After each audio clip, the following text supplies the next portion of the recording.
السلام علیکم ورحمۃ اللہ وبرکاتہ نحمدہ ونصلی علی رسولہ الکریم اما بعد فاعوذ باللہ من الشیطان الرجیم بسم اللہ الرحمن الرحیم رب اشرح لی صدری ویسر لی امری واحلل عقدۃ من لسانی یفقہوا قولی۔ آج کا ٹاپک ہے ہر حال میں اللہ تعالیٰ کی حمد و ثنا بیان کریں۔ ٹھیک ہے، ہر حال میں اللہ تعالیٰ کی حمد و ثنا بیان کریں۔ حمد و ثنا، اللہ کی تعریف، اور خاص طور پر بیماری کی حالت میں، تکلیف کی حالت میں۔ اور بیماری سے مراد صرف جسمانی بیماری نہیں بلکہ ذہنی، نفسیاتی، روحانی، جسمانی، قلبی، اخلاقی، کسی بھی مشکل میں گرفتار ہیں۔ اب ہم تکلیف میں اور آپ کہتے ہیں اللہ کی تعریف بیان کریں، وہ کیوں؟ اس لیے کہ اللہ سبحانہ وتعالیٰ نے ہمیں ان گنت نعمتیں عطا کی، اور کچھ نعمتیں وہ ہیں جو ہمیں بظاہر زحمت محسوس ہوتی جبکہ حقیقت میں وہ بھی رحمت ہوتی ہے۔ اللہ تعالیٰ فرماتے ہیں کتب علی نفسہ الرحمہ، اللہ نے اپنے اوپر رحمت لکھ رکھی ہے، تو وہ تو ظلم کرتا ہی نہیں۔ وہ اگر ہمیں کسی تکلیف سے بھی گزارتا ہے تو وہ بھی کیا ہے؟ بظاہر زحمت، لیکن حقیقت میں رحمت۔ اور اس زحمت کی شکل میں بھی دراصل ہمارے لیے کوئی بھلائی اتاری گئی ہوتی ہے۔ بظاہر ایک چیز کھو رہی ہوتی ہے لیکن ہم اس کے عوض بہت کچھ سیکھ رہے ہوتے ہیں، ہماری لرننگ ہو رہی ہوتی ہے۔ ایک علم وہ ہوتا ہے نا جو کتاب سے حاصل ہوتا ہے، اور ایک علم وہ ہوتا ہے جو تجربے سے حاصل ہوتا ہے، ایکسپیرینس سے حاصل ہوتا ہے۔ اور ایکسپیرینس اچھا بھی ہو سکتا ہے اور نہیں بھی ہو سکتا، ہمارا پسندیدہ بھی ہو سکتا ہے اور ناپسندیدہ بھی ہو سکتا ہے، لیکن بظاہر کھونے میں بھی دراصل پانا ہے۔ اور جو پانے کا احساس رکھتا ہے کہ میں اچیور ہوں، میں اس وقت کچھ پا رہا ہوں۔ مومن کو جب تکلیف آتی، کانٹا بھی چبھتا ہے تو کیا ہوتا ہے؟ اس کے لیے کیا لکھا جا رہا ہوتا ہے؟ اجر۔ تو وہ پا رہا ہے نا کچھ۔ تو جس کے اندر پانے کا احساس ہوتا ہے کہ میں اس سچویشن سے بھی کچھ پا رہا ہوں، تو اس کی زبان سے کیا نکلتا ہے؟ الحمدللہ، الحمدللہ۔ اور بیماری تو آزمائش ہونے کے ساتھ ساتھ اللہ تعالیٰ کی ایک نعمت بھی ہے، کیونکہ اس میں بہت سے ہمارے لیے فائدے بھی ہوتے ہیں۔ تو بندہ مومن ہر حال میں اللہ تعالیٰ کی حمد و ثنا کرتا ہے، اور اس طرح وہ اللہ تعالیٰ کے فیصلے پر رضامندی کا اظہار کرتا ہے کہ اللہ میں اس حال میں بھی آپ سے راضی ہوں۔ میں سمجھتا ہوں کہ آپ کے اس فیصلے میں کہ مجھے اس امتحان سے گزارنا ہے، اس میں بھی خیر ہے۔ آپ ہر نقص سے پاک ہیں۔ اگر مجھ پر کوئی مشکل آئی ہے تو میرے اپنے ہی گناہوں کی وجہ سے ہوگی، یا پھر میرے درجات کی بلندی کے لیے ہوگی۔ تو جب اللہ تعالیٰ کسی کے درجے بلند کرنا چاہتا ہے تو اس کو مشکل سے گزارتا ہے، تو اس پر بھی کیا ہے؟ اللہ ہی کی تعریف، الحمدللہ۔ اور پھر آپ دیکھیے کہ جب انسان تسبیح کرتا ہے، یعنی حمد و ثنا، تسبیح، اللہ تعالیٰ کی پاکی بیان کرتا ہے، تو اس کے صلے میں انسان کو بڑی بڑی مشکلات سے نجات ملتی ہے۔ تو صحت بھی ایک رزق ہے، اس رزق کو پانے کے لیے کیا کرنا ہے؟ حمد و ثنا اور تسبیح کرنی ہے۔ اور یہ اللہ تعالیٰ کے محبوب ترین کلمات بھی ہیں، اور یہ کلمات میزان میں بھاری بھی بہت ہوتے ہیں۔ الحمدللہ افضل الدعا ہے، دعاؤں میں سے افضل ترین دعا ہے۔ ایک اسکالر سے کسی شاگرد نے پوچھا کہ آپ کی خاص دعا کیا؟ آپ سب سے زیادہ کس دعا کو پڑھتے ہیں؟ اور جب آپ کسی مشکل کا شکار ہوتے ہیں، جب آپ کے لیے تکلیف دہ حالات ہو جاتے ہیں، جب آپ کے حالات تنگ ہو جاتے ہیں، تو آپ کیا پڑھتے ہیں؟ وہ کون سا وظیفہ ہے آپ کا؟ تو انہوں نے کہا الحمدللہ۔ کہا الحمدللہ، یہ کیوں؟ کہا تمہیں نہیں پتا کہ حدیث میں اس کو افضل الدعا بتایا گیا، کہ ساری دعاؤں سے افضل دعا ہے کہ آپ اللہ تعالیٰ کے شکر گزار ہو جائیں، ہر حال میں اللہ سے راضی ہو جائیں، تو اللہ تعالیٰ بھی آپ کو راضی کر دے گا۔ آپ اللہ کی تعریف بیان کریں، اللہ سبحانہ وتعالیٰ آپ کے لیے آسانی فرمائے گا۔ تو ہر حال میں الحمدللہ کہنا سیکھیں۔ اور الحمدللہ کلمہ شکر بھی ہے کہ اللہ تعالیٰ ہم آپ کی ساری نعمتوں پر، اور یہ بھی ایک نعمت ہی ہے جو آپ نے بھیجی ہے، کہ اس سے بھی آپ مجھے بہت کچھ عطا کرنے والے ہیں، لہٰذا میں آپ کا شکر ادا کرتی ہوں، میں آپ کی تعریف بیان کرتی ہوں۔ تو بیماری حقیقت میں ایک نعمت ہے جو شکر کا تقاضا کرتی ہے، اس لیے اللہ تعالیٰ کی تعریف بیان کرنی چاہیے۔ انسان کے گناہ جھڑتے ہیں، درجے بلند ہوتے ہیں، رب کا قرب نصیب ہوتا ہے، انسان کے جسم کے اندر کئی اور چیزوں کی اصلاح ہو رہی ہوتی ہے. تو اس لیے الحمدللہ رسول اللہ صلی اللہ علیہ وسلم نے فرمایا اللہ تعالیٰ جس کے ساتھ خیر و برکت کا ارادہ فرماتا ہے اسے مصائب و آلام میں مبتلا کر دیتا ہے. کتنی عجیب بات ہے، دنیا میں کہیں اور آپ نے یہ نہیں پڑھی ہوگی کہ اللہ تعالیٰ جس کے ساتھ خیر و بھلائی کا ارادہ کرتا ہے اس کو مشکلات کا شکار کر دیتا ہے، اس کو اسٹرانگ کرنا چاہتا ہے، اس کو بلندی عطا کرنا چاہتا ہے.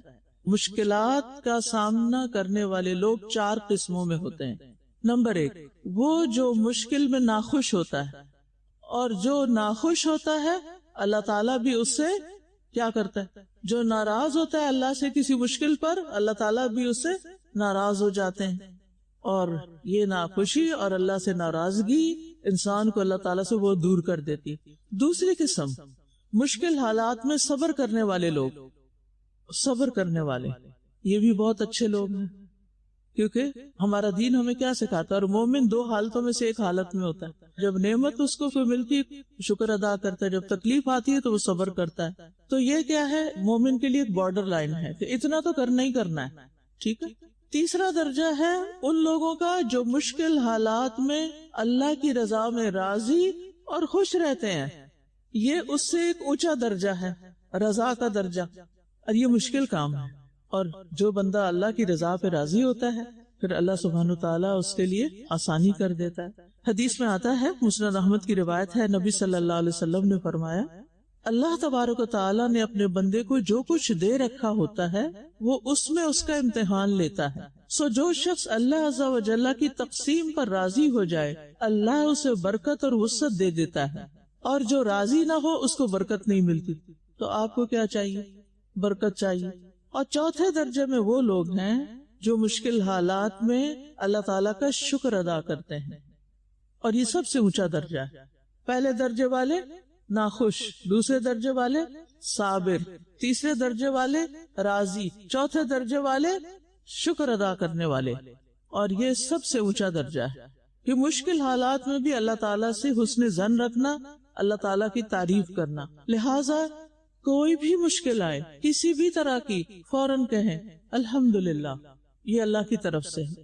اللہ جس حال میں مجھے رکھے میں اس سے راضی، میں اس پر اس کی شکر گزار. حضرت عائشہ کہتی ہیں، سنن ابن ماجہ کی روایت ہے، رسول اللہ صلی اللہ علیہ وسلم جب کوئی پسندیدہ چیز یا بات دیکھتے تو فرماتے الحمدللہ الذی بنعمتہ تتم الصالحات. سب تعریفیں اس اللہ کے لیے ہیں جس کے فضل اور انعام سے نیک کام، نیک مقاصد پورے ہوتے ہیں. اور جب کوئی ناپسندیدہ چیز یا بات دیکھتے تو فرماتے الحمدللہ علی کل حال. ہر حال میں اللہ کی حمد، تعریف، شکر. تکلیف میں بھی اللہ کی تعریف.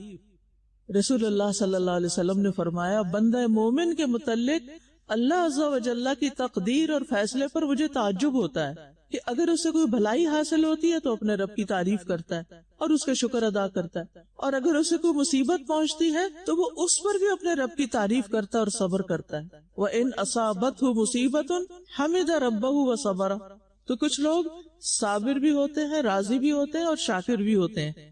یہ اعلیٰ ترین درجہ ہوتا ہے پھر. اور مومن تو دنیا سے جاتے ہوئے بھی الحمدللہ کہہ کے جا رہا ہوتا ہے. ابن عباس کہتے ہیں یقیناً مومن کے ہر حال میں خیر ہے. اس کی جان اس کے دونوں پہلوؤں سے نکل رہی ہوتی ہے، یعنی جان نکل رہی ہوتی ہے، مر رہا ہوتا ہے وہ اس حال میں کہ وہ اللہ عز و جل کی تعریف کر رہا ہوتا ہے. یعنی ان نفسہ تخرج من بین جنبیہ وہو یحمد اللہ عز و جل. کبھی سوچا اس پر آپ نے کہ میری جان نکلنے کا وقت ہے اور میں کہتی ہوں الحمدللہ الحمدللہ الحمدللہ.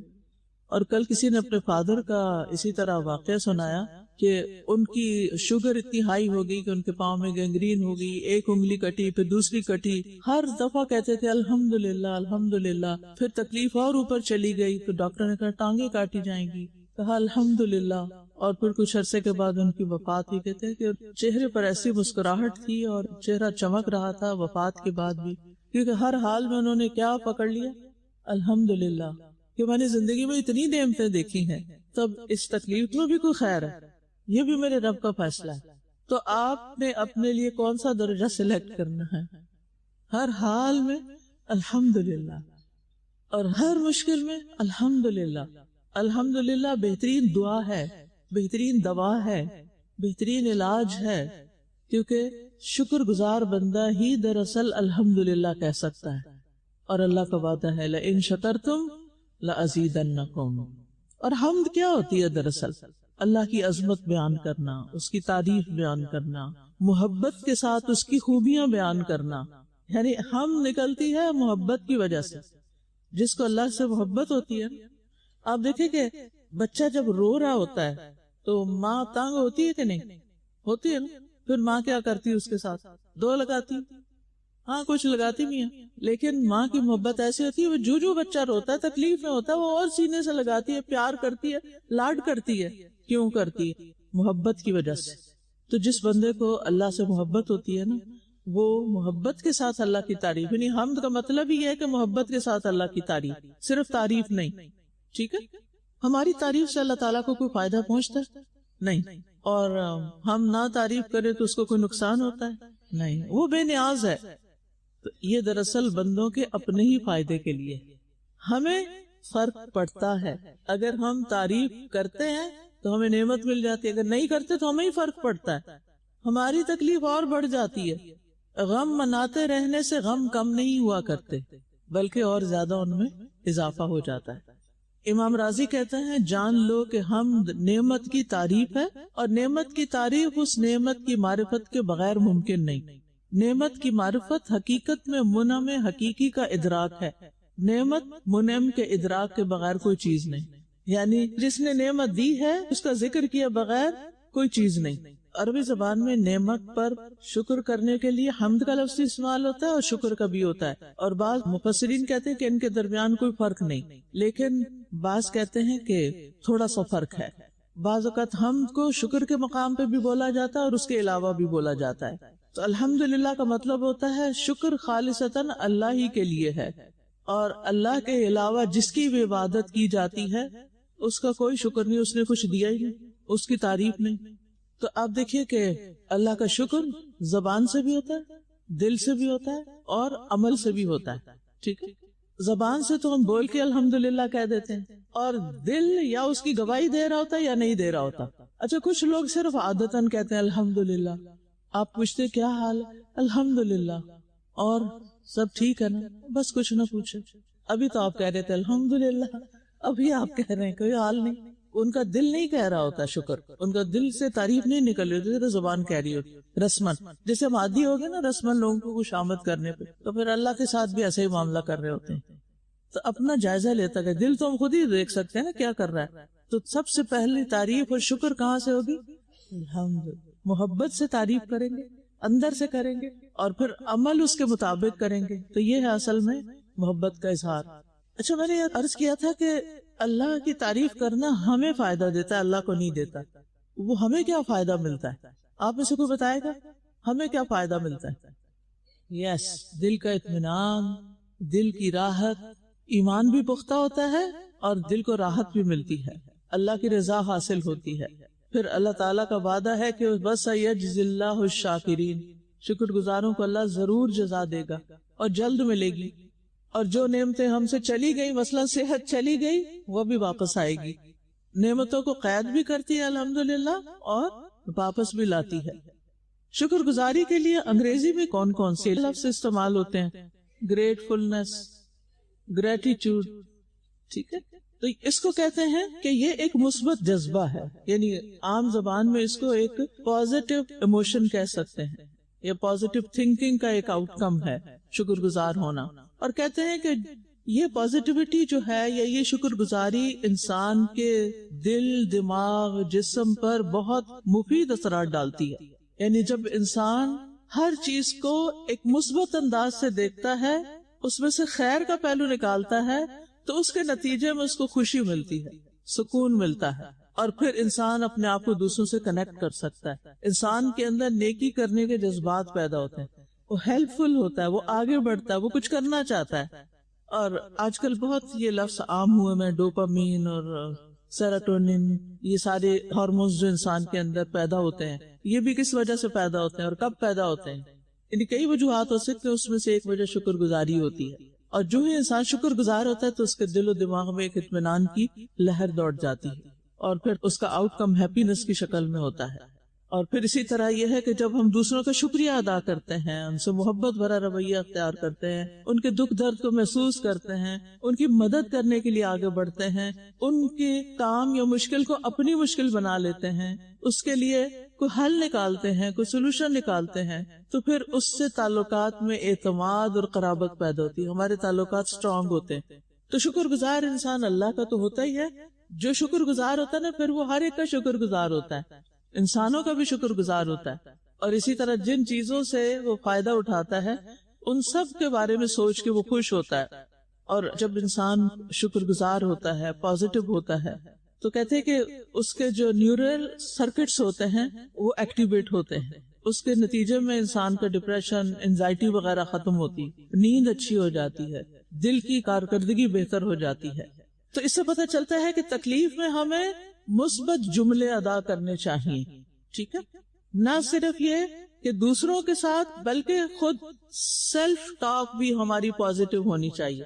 یہ جو ہم اپنے اندر باتیں کر رہے ہوتے ہیں نا، اپنے آپ سے، اپنی ذات سے، اور پھر اسی طرح جب ہم چیزوں کو ایکسپٹ کر لیتے ہیں، جب ہم ان کو اپنے لیے اچھا ہی سمجھتے ہیں، تو ان سب سے ہمارے ذہنی دباؤ کم ہوتا ہے۔ جب ہم ان کو اپنے لیے مشکل سمجھتے ہیں تو اس سے ہمارا ذہنی دباؤ بڑھ جاتا ہے، سٹریس بڑھ جاتا ہے۔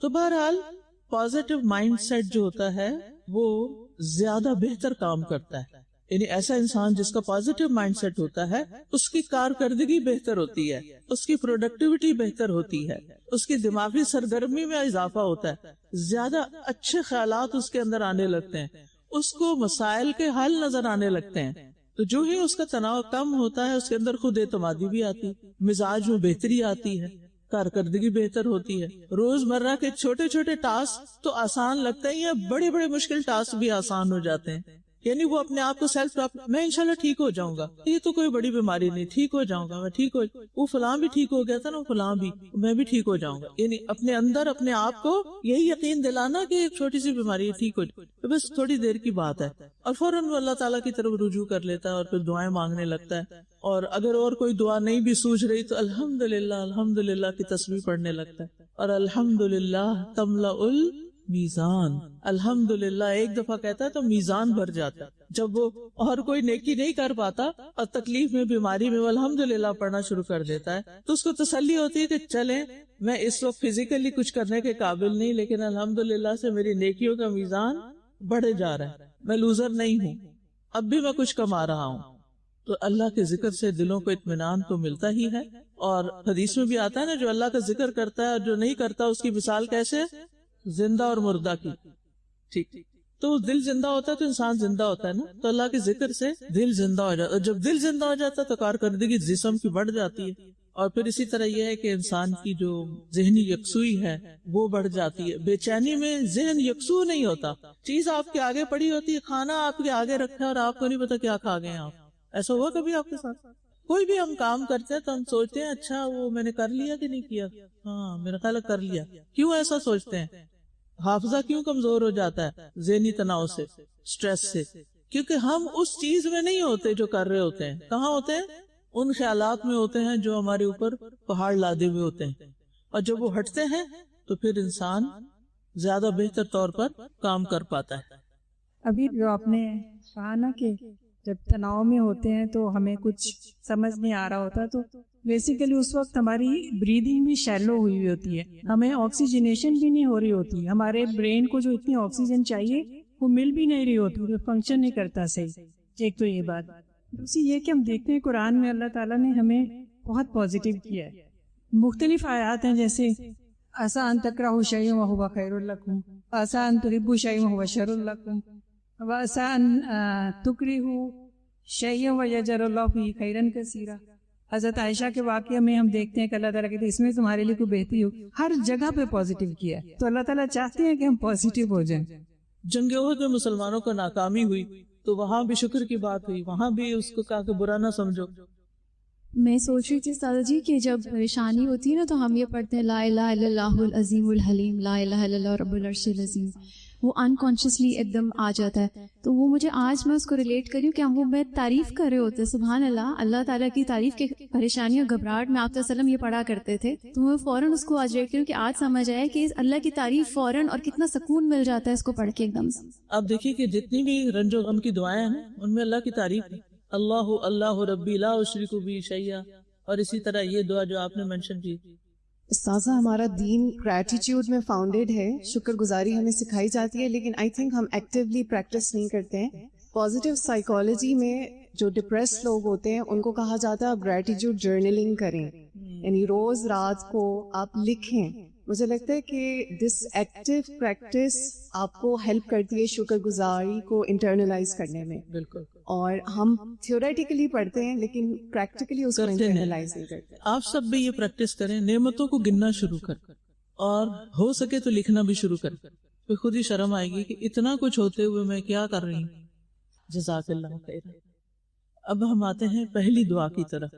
سبحان اللہ وبحمدہ، پاک ہے اللہ اپنی تعریف کے ساتھ، یعنی ہم اللہ تعالیٰ کی پاکی بھی بیان کرتے ہیں، وہ ہر عیب اور نقص سے پاک ہے، اور اس کی تعریف بھی کرتے ہیں. رسول اللہ صلی اللہ علیہ وسلم سے سوال کیا گیا کون سا کلام افضل ہے؟ آپ نے فرمایا جو اللہ نے اپنے فرشتوں اور اپنے بندوں کے لیے چنا، سبحان اللہ وبحمدہ. اور ویسے بھی کوئی دعا مانگنے سے پہلے ہمیں کیا کرنا چاہیے؟ اللہ تعالیٰ کی حمد و ثنا کرنی چاہیے. ابن قیم رحمہ اللہ کہتے ہیں کہ دعا میں مستحب ہے کہ دعا مانگنے والا اپنی حاجت مانگنے سے پہلے اللہ کی حمد و ثنا کرے. جو اللہ کی حمد و ثنا کرتا ہے وہ اللہ ہی کو پکارتا ہے. یعنی دعا سے پہلے حمد و ثنا کرنے والا اپنے لیے دعا ہی مانگ رہا ہوتا ہے اور اللہ کی رحمت طلب کر رہا ہوتا ہے. آپ کو یاد آیا پہلے دن کا سبق، دعائے عبادت اور دعائے مسئلہ. تو دعائے مسئلہ یعنی سوال کرنے سے پہلے کیا کریں؟ دعائے عبادت، عبادت والی پکار. دعا کا مطلب ہوتا ہے پکار، یعنی ایسی پکار جو ایک طرح کی عبادت ہے، اور اس عبادت کے نتیجے میں سوال جو ہم کرتے ہیں دعائے سوال، وہ پھر کیا ہو جاتا ہے؟ پورا ہو جاتا ہے، سوال کا جواب آ جاتا ہے. تو جو شخص اپنے رب کی حمد کے ساتھ اس کی تعریف بیان کرتا ہے، ثنا کرتا ہے، اور اس کے احسانات کے ساتھ، تو وہ اللہ سبحانہ وتعالیٰ سے دو لحاظ سے دعا کرتا ہے. ٹھیک ہے، یعنی وہ اللہ سے اپنے لیے جو کچھ بھی مانگ رہا ہوتا ہے اس کے ساتھ ساتھ وہ اللہ کی رحمت طلب کر رہا ہوتا ہے. قرآن مجید میں آتا ہے هو الحی لا الہ الا هو فادعوه مخلصین لہ الدین الحمد للہ رب العالمین. وہ زندہ ہے، اس کے سوا کوئی معبود نہیں، بس دین کو اسی کے لیے خالص کرتے ہوئے اسے پکارو. تمام تعریفیں اللہ کے لیے ہیں جو تمام جہانوں کا رب ہے. پکارو کہہ کے الحمدللہ کی بات کر دی گئی. ٹھیک ہے، تو سبحان اللہ میں سب سے پہلے لفظ جو ہے سبحان، یہ تسبیح سے ہے. تسبیح کا مطلب ہوتا ہے اللہ تعالیٰ کی پاکی بیان کرنا، کہ اللہ تعالیٰ ہر عیب، نقص، کمزوری، خطا اور برائی سے پاک ہے. یہ 5 لفظ لکھ لیں. اللہ تعالیٰ ہر عیب، نقص ہوتا کمی، کمزوری، خطا اور برائی سے پاک ہے. اللہ تعالیٰ اپنے اقوال میں، اپنے افعال میں، اپنی صفات میں ہر عیب سے پاک ہے. اللہ تعالیٰ ہر اس چیز سے پاک ہے جو اس کی شان کے لائق نہیں. اللہ تعالیٰ ہر اس چیز سے دور ہے جو اس کے مرتبے اور مقام کے مناسب نہیں. یعنی کچھ چیزیں اللہ تعالیٰ کے مقام، مرتبے اور ادب کے خلاف ہوتی ہیں. اللہ تعالیٰ ان چیزوں سے بھی بری ہے، پاک ہے. اب تکلیف، بیماری اور مصیبت آئی ہے اور ہم کہہ رہے ہیں سبحان اللہ وبحمدہ، کہ اللہ تعالیٰ آپ میں تو کوئی عیب ہے ہی نہیں، کوئی کمزوری ہے ہی نہیں. اس کا مطلب کیا ہے؟ کہ اگر ہمیں کوئی تکلیف پہنچی ہے تو ہماری اپنی کوئی غلطی، وجہ، قصور، کوتاہی ہو سکتی ہے. آپ کی کوئی غلطی نہیں اس میں، آپ نے ہمارے ساتھ ظلم نہیں کیا. اور اللہ تعالیٰ اس سے پاک ہے کہ وہ کسی کے ساتھ کوئی ظلم کرے. وہ ذرے برابر بھی ظلم نہیں کرتا. ان اللہ لا یظلم مثقال ذرۃ. اور مصیبت کے وقت تسبیح پڑھنا جو ہے وہ مصیبت کو دور کر دیتا ہے. اور اس کی مثال قوم یونس ہے. جب انہوں نے اکٹھے ہو کر اللہ کو پکارا تو ان کی نجات ہو گئی. اور یونس علیہ السلام کی نجات کس کی وجہ سے ہوئی تھی؟ تسبیح کی وجہ سے ہوئی تھی. مچھلی کے پیٹ سے نکل آئے تھے, سمندر کی گہرائی سے مچھلی اوپر آ گئی تھی, اندھیروں سے باہر آ گئے تھے, ان کا غم دور ہو گیا تھا. اور اللہ تعالیٰ فرماتے فَلَوْلَا أَنَّهُ كَانَ مِنَ الْمُسَبِّحِينَ لَلَبِثَ فِي بَطْنِهِ إِلَىٰ يَوْمِ يُبْعَثُونَ. پھر اگر یہ بات نہ ہوتی کہ وہ تسبیح کرنے والوں میں سے تھا تو یقیناً وہ اس دن تک اس کے پیٹ میں ہی رہتا جب وہ اٹھائے جائیں گے. یعنی اگر یونس علیہ السلام تسبیح کرنے والے نہ ہوتے, اس کے علماء دو معنی کرتے. ایک یہ کہ وہ اپنی اس مشکل سے پہلے کی زندگی میں بھی تسبیح کے عادی تھے. لولا کانا یعنی پاسٹ میں اگر وہ تسبیح کرنے والے نہ ہوتے تو آج ان کی بات نہ سنی جاتی. اور دوسرے کہ عین اس مشکل کے وقت اگر وہ تسبیح نہ کرتے تو باہر نہیں نکل سکتے تھے. گویا تسبیح نجات دلانے والی ہے کس سے؟ تکلیفوں سے, مشکلات سے, بیماریوں سے, دکھوں سے, غموں سے. واضح؟ تو بیماری کے وقت تسبیح کیوں پڑھیں؟ ایک لائن میں کیا جواب دیں گے آپ؟ کیونکہ یہ انسان کو تکلیف سے نجات دلاتی ہے, جیسے یونس علیہ السلام کو تسبیح کی وجہ سے نجات ملی تھی. ٹھیک ہے. سورۃ الانبیاء آیت 87 اور مچھلی والے یعنی یونس علیہ السلام کا ذکر کیجئے. جب وہ اپنی قوم سے غضبناک ہو کر چلا گیا تو اس نے سمجھا کہ ہم ہرگز اس پہ قادر نہ ہوں گے. پھر اس نے اندھیروں میں پکارا کہ تیرے سوا کوئی معبود نہیں, تو پاک ہے, بے شک میں ہی ظلم کرنے والوں میں سے. تو اس سے پتہ چلتا ہے کہ وہ پہلے بھی تسبیح کرتے تھے اور وہاں عین اس مشکل میں بھی انہوں نے تسبیح کی تھی. نتیجہ کیا ہوا؟ فاستجبنا له ونجیناہ من الغم وَكَذَلِكَ نُنْجِ الْمُؤْمِنِينَ. مومنوں کو بھی ہم اسی طرح نجات دیتے ہیں. لہٰذا ہمارے لیے کیا ہے کہ غم میں, تکلیف میں, بیماری میں کیا کریں؟ تسبیح کریں. کیا اس کا حکم نبی صلی اللہ علیہ وسلم کو بھی دیا گیا؟ کچھ یاد کریں, قرآن میں ہے نا, سورۃ الحجر آیت نمبر 97-98. اور یقیناً ہم جانتے ہیں کہ بے شک آپ کا سینہ ان باتوں سے تنگ ہوتا ہے جو یہ بناتے ہیں, پس آپ اپنے رب کی حمد کے ساتھ اس کی تسبیح کیجئے اور سجدہ کرنے والوں میں سے ہو جائیے. کیا لوگوں کی باتیں آپ کو بیمار کرتی ہیں, دکھی کرتی ہیں, غمگین کرتی ہیں؟ کبھی تکلیف محسوس کی آپ نے کسی کی بات سے, امی کی ڈانٹ سے, یا ہسبینڈ کے لڑائی جھگڑے سے, یا کسی دوست کے تانوں سے؟ کچھ لوگ کی عادت ہے ہر وقت تانے دیتے ہیں, ہوتی. یا آپ کی دین کی وجہ سے کوئی مخالفت, آپ سارا وقت سوچ بچار میں, اب میں اس راستے پہ چلی ہوں تب میرے لیے اتنی باتیں کرتے ہیں لوگ, میرے اپنے بھی پرائے, میری تو سہیلیاں ہی چھوڑ گئی مجھے. علاج کیا ہے؟ تسبیح. فسبح بحمد ربک وکن من الساجدین. ٹھیک ہے. اب سجدے میں بھی ہم کیا کرتے ہیں؟ تسبیح. ویسے بھی تسبیح کر سکتے ہیں لیکن تسبیح کا اصل مقام سجدے میں ہے.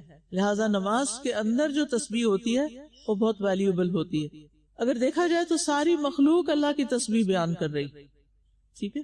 اسی طرح سورۃ طٰہٰ آیت نمبر 130, اس میں اللہ سبحانہ وتعالیٰ نبی صلی اللہ علیہ وسلم کو صبر کرنے کی تلقین کرتے ہیں اور لوگوں کی باتوں پر صبر کر کے کچھ کرنے کا بھی حکم دیتے. اچھا, ہم جب کسی کو کہتے ہیں نا صبر کرو صبر کرو, سولوشن کو نہیں دیتے, اس کو حل نہیں بتاتے. وہ پھر کرو کیا؟ صبر تو کر لیا, اب کرنا کیا ہے؟ تو ایک ہوتا ہے یہ نہ کرو, تو پھر دوسرا بھی بتانا ہوتا ہے کیا کرو. اب مثلاً میں ہمیشہ مثال دیتی ہوں کہ بچے نے اگر چھری پکڑ لی ہے تو ماں کھینچ کے نہیں لے سکتی. کیسے کرے گی؟ اس کا پسندیدہ کھلونا اس کو دکھائے گی, یہ لو. وہ کیا کرے گا؟ چھری پھینک کر کھلونا لے لے گا.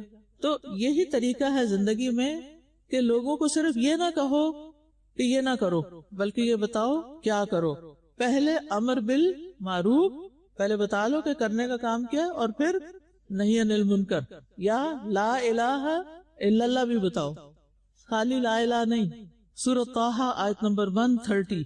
بس صبر کیجئے اس پر جو وہ کہتے ہیں اور اپنے رب کی حمد کے ساتھ تسبیح کیجئے سورج طلوع ہونے سے پہلے اور اس کے غروب ہونے سے پہلے, یعنی فجر کی نماز کے بعد, سورج نکلنے سے پہلے, اور عصر کی نماز کے بعد سورج غروب ہونے سے پہلے, اور کچھ رات کی گھڑیوں میں بھی. بس تسبیح کیجئے اور دن کے کناروں میں بھی, تاکہ آپ راضی ہو جائیں. یہ تسبیح آپ کو راضی کر دے گی. اور اس کی ایک تفسیر نماز سے بھی کی گئی ہے. تسبیح کا معنی جز بول کے کل بھی مراد لیا گیا ہے. اور آپ دیکھیے کہ ایک تو تسبیح ہوتی ہے اور اس کے ساتھ ساتھ اپنے گناہوں کا اعتراف بھی کرنا چاہیے. اللہ تو پاک ہے اور میں گناہگار ہوں, میری غلطی ہے. جب کوئی اپنی غلطی مان لیتا ہے تو پھر چیزیں آسان ہو جاتی ہیں, پھر دوسرا بھی معاف کر دیتا ہے. آپ کو یاد ہے کہ وہ جو باغ والے تھے جو یہ سوچ کے چلے تھے کہ ہم اپنے باغ میں سے کسی غریب مسکین کو کچھ نہیں دیں گے, پھر کیا ہوا تھا ان کے باغ کے ساتھ؟ باغ تباہ ہو گیا. تو اس پر سورۃ القلم آیت نمبر 28 اور 29 میں آتا ہے, ان میں سے بہتر نے کہا کیا میں نے تمہیں کہا نہ تھا کہ تم تسبیح کیوں نہیں کرتے؟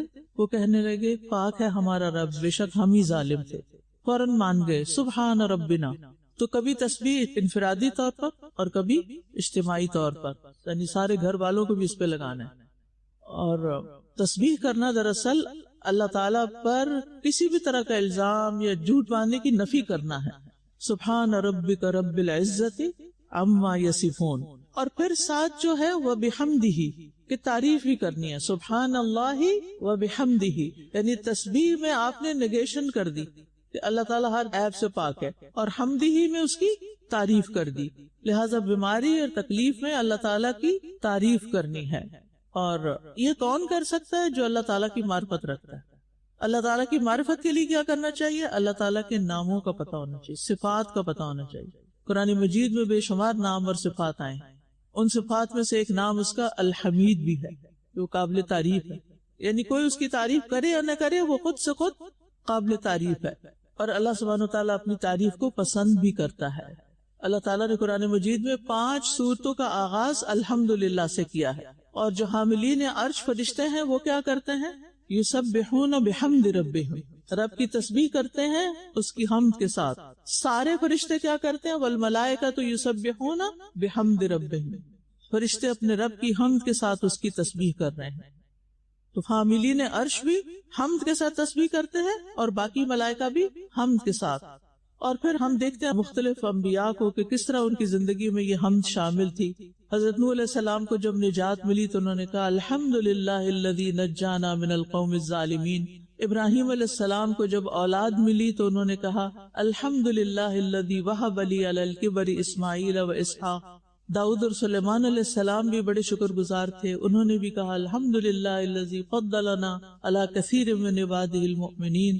نبی صلی اللہ علیہ وسلم کو حکم دیا گیا قل الحمدللہ وسلام علی عبادہ الذین اصطفیٰ اللہ خیر اما یشرکون. ٹھیک ہے, اسی طرح مومن بندوں کی یہ صفت ہے کہ وہ اللہ کی حمد کرنے والے, التائبون العابدون الحامدون. ٹھیک ہے, تو یہ تعریف صبح شام بھی کرنی چاہیے تسبیح کے ساتھ. اور کب کرنی چاہیے؟ ہر وقت ہر جگہ. وَلَهُ الْحَمْدُ فِي السَّمَاوَاتِ وَالْأَرْضِ وَعَشِيًّا وَحِينَ تُظْهِرُونَ. تسبح له السماوات, سب ساتوں آسمان اور زمینیں اور جو کچھ ان میں ہے سب رب کی حمد کے ساتھ تسبیح کر رہے ہیں. خالی تسبیح نہیں بلکہ حمد کے ساتھ تسبیح. تو سارا ہمارا دین ہمیں یہی سکھاتا ہے کہ ہم سب سے بڑھ کر اللہ تعالیٰ کی تعریف کرنے والے ہوں, اور ہر حال میں, خوشی میں بھی اور تکلیف میں بھی, اور بندوں کے سامنے شکوے نہ کریں. ٹھیک ہے, اللہ تعالیٰ فرماتے ہیں جب میں اپنے مومن بندے کو آزماتا ہوں اور وہ تیمارداری کرنے والوں کے سامنے میرا شکوہ نہیں کرتا تو اس کو اپنی قید سے آزاد کر دیتا ہوں, اس کو تکلیف سے نجات دے دیتا ہوں. اس کے پہلے گوشت کے عوض بہترین گوشت عطا کرتا ہوں, اور اس کے پہلے خون کے بدلے بہترین خون دیتا ہوں, اور وہ اثر نو عمل کرنے لگتا ہے. یعنی بیماری میں کام رک جاتا ہے نا, اب وہ اس سے نکلتا ہے اللہ کی تعریف کرتے ہوئے, دعا کرتے ہوئے, پھر وہ پہلے سے بھی زیادہ بہتر کام کر سکتا ہے. اور اللہ تعالیٰ کے فیصلوں پر پھر حمد و ثنا کرتا ہے, شکر ادا کرتا ہے. تو اللہ تعالیٰ سے دعا ہے کہ وہ ہمیں بھی شکر کرنے والا بنا دے. ایک لفظ ہوتا ہے شاکر اور ایک ہوتا ہے شکور. فرق پتہ؟ شاکر نعمت پر شکر کرتا ہے اور شکور تکلیف پر شکر کرتا ہے. ٹھیک ہے, شاکر نعمت پر شکر کرتا ہے اور شکور تکلیف پر. انشاءاللہ زندگی رہی تو کل ملیں گے اور باقی دعاؤں کی بھی فضیلت پڑھیں گے, ان کے معنی پڑھیں گے. بیسک کانسیپٹ جو تھا تسبیح کا, اللہ تعالیٰ کی حمد و ثنا کا, وہ میں نے آج آپ کے سامنے رکھ دیا ہے. انشاءاللہ آگے دعاؤں کی وضاحت ہوتی جائے.